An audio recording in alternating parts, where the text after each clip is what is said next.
everyone. Welcome to the first episode of 2024. It's so crazy. We are in 2024 season. It's insane. But today, there's no better way to kick off 2024 than chatting with Chelsea Zimmerman, who is the owner of Lingua LLC. Chelsea wanted to show the world that how far her immigrated family had made it. So she created Lingua Speech, swallow and voice services. And lingua translates to tongue in Italian, the language of her family. And the tongue is all the power of eating, speaking, sleeping, and breathing. It is the foundation of all the work provided at Lingua Speech, swallow and voice services. Thank you so much, Chelsea, for taking the time to chat with us. I'm super excited to have you on. Yeah, I'm happy to be here. So what made you want to start Lingua? So Lingua, kind of two-part. First and foremost, I actually love telling this story. My niece is now 8, but when she was a newborn, I lived with her and her mom and her dad, which is my sister and my brother-in-law. And I saw firsthand what it was like to see what the postpartum journey was like from not motherhood, right? I saw the struggles with sleeping, I saw the struggles with feeding, I saw the struggles of trying to get out of the house. I also saw the struggles of my sister being gaslit by medical professionals, and just her birth story all in general inspired me to launch farther into what I could do to make sure that no moms had the birth or postpartum experience that my sister and my niece did. Oh. Yeah, so that's kind of like where it always has been. But then, like we were talking about earlier, Lingua's actually a COVID baby. And so I was moving from Nebraska back to Pennsylvania. And in 2020, there was a hiring freeze. And so in a lot of the hospitals, as a speech therapist, I wanted to stay medically in the medical hospital world, and there were no jobs. So I said, I'll create a job. So it was kind of the perfect timing. I saw that there was a need here in northeastern Pennsylvania for these services, and I opened up Lingua. Did you work in at level 3 NICU in Nebraska, right? I did, yeah. I worked in the neonatal intensive care unit, and I was a feeding therapist in there. And I also did, I see everything what I like to call womb to tomb. So I also did things like the trauma unit and head and neck cancer. And out there is also where I fell in love with manual therapy for speech therapy. So I got trained in a whole bunch of manual techniques that I use with both my infants and my adult patients.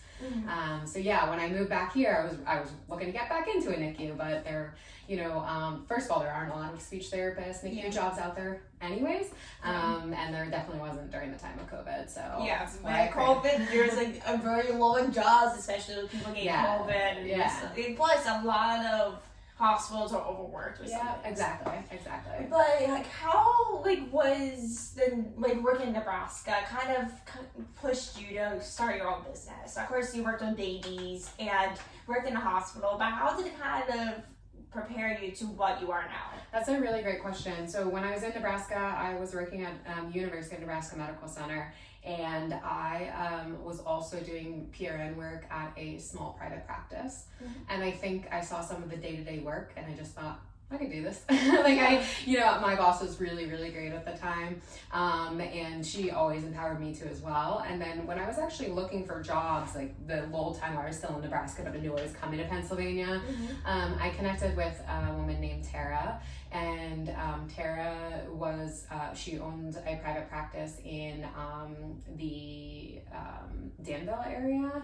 And she offered a position to me, but I wasn't quite ready to. I didn't think that if I wanted to go back into private practice, I would do it for somebody else. If I was going to do private practice, I wanted to do it for myself. Yeah. So she actually became my mentor. And unfortunately, 2 summers ago, she took her own life. So Lingua is kind of like, it has morphed into this homage to Tara and to her own company that is still running, that her family runs for her. So that was kind of like my bridge to opening it. Like, how has, of course, with running a business, it's not easy. From running personally for an organization, not everything is hard doing on your own. Like, what is something you kind of never expected about running a business? Because there's so many that can be with a full-blown page of how things have like the unexpected. Totally. Yeah, I agree. There are so many things that I feel like I was not prepared for, but I do have a really great business partner, and we work side by side. If you saw this sign, there's two business names, right? Because we work together.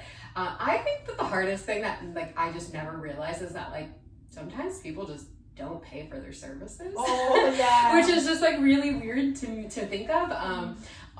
So much of our our profits or whatever from our running our day-to-day business goes right back to our therapist or keeps the lights on, so it's not like we're out here making millions, right? Yeah. We're out here helping people, and I definitely didn't think I have now put in so many safeguards for my business to make sure that doesn't happen. But I think all in all, throughout the 3 years, that's the thing that shocked me the most. Oh yeah, that's actually something I'm working on. It's how much do I want to pay to help people in terms of okay, how do I make money for this organization or business? It's a matter of how can I make a profit? Right. It's part of it, right? Yeah. We have to keep things running.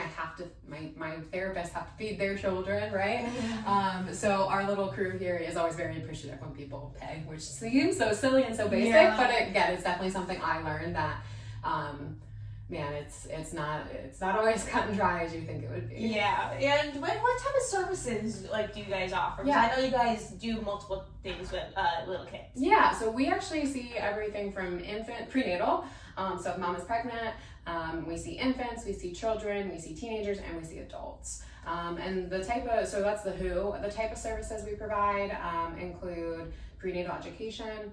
We provide breastfeeding and bottle feeding support. We provide infant massage. We provide oral myofunctional therapy, which is we're the only people in the area that provide that. And then we provide manual work as well, body work for those things. In conjunction with my business partner, Mary, who owns Well Nurtured Development, we also provide traditional speech therapy, occupational therapy, and physical therapy for all ages. Mm-hmm. Who do you think is the easiest to work with? I know that's a hard question. I'm when I think of that, I'm I don't know. I know because every person's always different. Yeah, I think the easiest patient to work with is either my infants or if I'm giving a massage, doing the manual body work to whether that's an adult, a kiddo, just because it's a whole, you're healing with your hands, and they're usually laying on the table, and so it's this nice serene environment, and we do most of those over in our Kidston office. But yeah, and then I would say infants, babies are so precious and so wonderful to work with, especially brand new newborns. Those are my favorite. I know, when I see a newborn, I'm just oh god. Yes. But of course, what I said earlier about lingua, what does it stand for? Yeah, so lingua means tongue in Italian. My family are immigrants from Italy. On my mom's side, and I know everyone always says you're Italian. My mom has dark hair and dark skin, and I have red hair from my dad's side.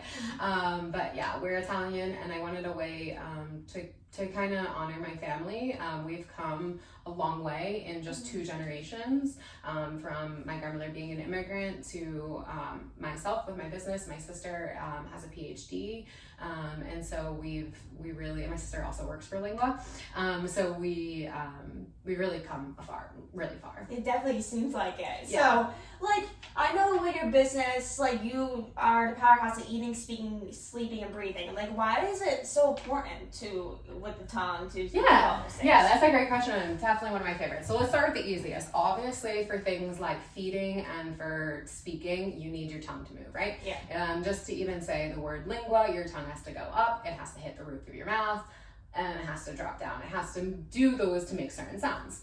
I think that's, for any lay person, that's really easy to understand. Same thing with eating, right? We need our tongue to move this piece of steak side to side so we can chew it. We need the tongue to push back the water so we can swallow it. So whatever we're doing, eating and speaking, we're kind of aware that our tongue is doing those things.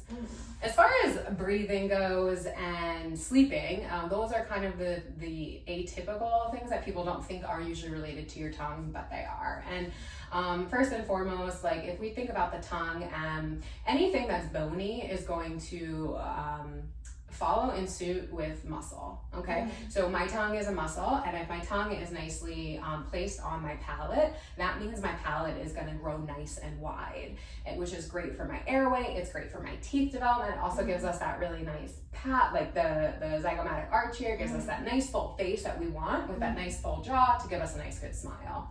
If we don't have that tongue pushing up on the roof of our mouth or our palate, what ends up happening is we get something like a cathedral, okay? And then you're talking about orthodontics to get a palate expander, you're talking about getting teeth pulled, you're talking about dentistry, braces twice, those kind of things, because the tongue isn't doing what it should be to support your mouth and to support your facial growth. And with that comes an open airway. When the tongue is in a good position, then you have optimal breathing. We talk a lot about things like tonsils and adenoids, and kiddos are getting them out left and right. But if our tongue was in the right place and we were nasally breathing, we wouldn't need to get our tonsils and adenoids out as much as we do right now. What ends up happening is we have low posture with the tongue, we have a lot of mouth breathers, so you're getting a lot of junk into your throat, versus nasally breathing, keeping your mouth closed, and your nasal area being the filter for all the junk in the air. We see the same thing with tubes in your ears, right? So a lot of kiddos will get inner ear tubes in their eustachian tube to open that space and allow it to drain because of recurring ear infections.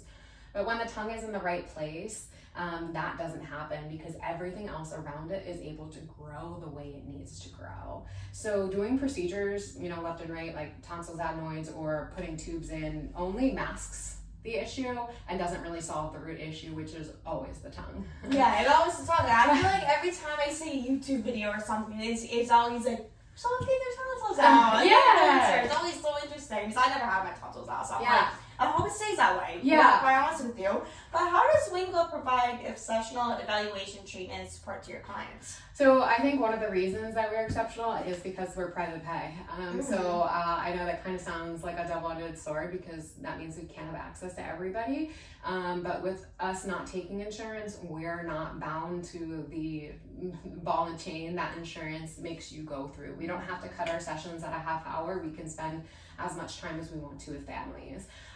The other thing I think that makes us exceptional is we have all been touched by tongue tie, or we've all been touched by speech issues or sleep or feeding issues. All of my therapists either have children that have gone through this, or like myself, I've had my tonsils out at a very late age.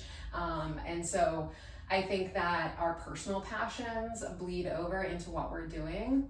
And then third, I say everything we do, we put back into the business. So we're always taking classes and we're always getting new information. This is medicine, so research changes. And so we're always having to take the latest and greatest courses so that we can best help families. And I think because of the culture we create here at Lingua, it allows us to do that. With the Lingua, of course, for hospitals and intensive care units and anything of private practices, it always changes by the year and month. It always changes. I'm curious. Have you ever seen Virgin River? No, I haven't. So it's basically a show that I think you definitely will like it. It's a show on Netflix. Okay. That is so a nurse, right? It's a nurse. Okay. Yeah, she's a nurse, like a nurse practitioner, and she's moving from Los Angeles to Virgin River, and she's basically a nurse practitioner for a local doctor in a small town. Okay. So I think that's something you'll probably like. Definitely. But I'm curious, since you have multiple offices out here in Northeast PA, where are the offices located? Yeah, so we are here right now. This is 44 or Kingston address.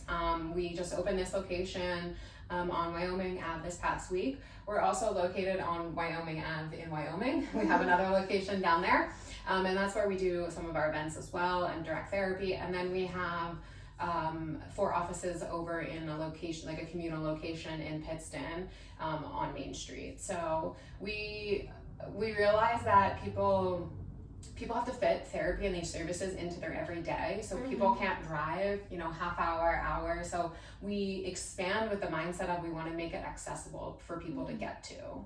Oh, I love that. Is this, how many total locations do you have? 4?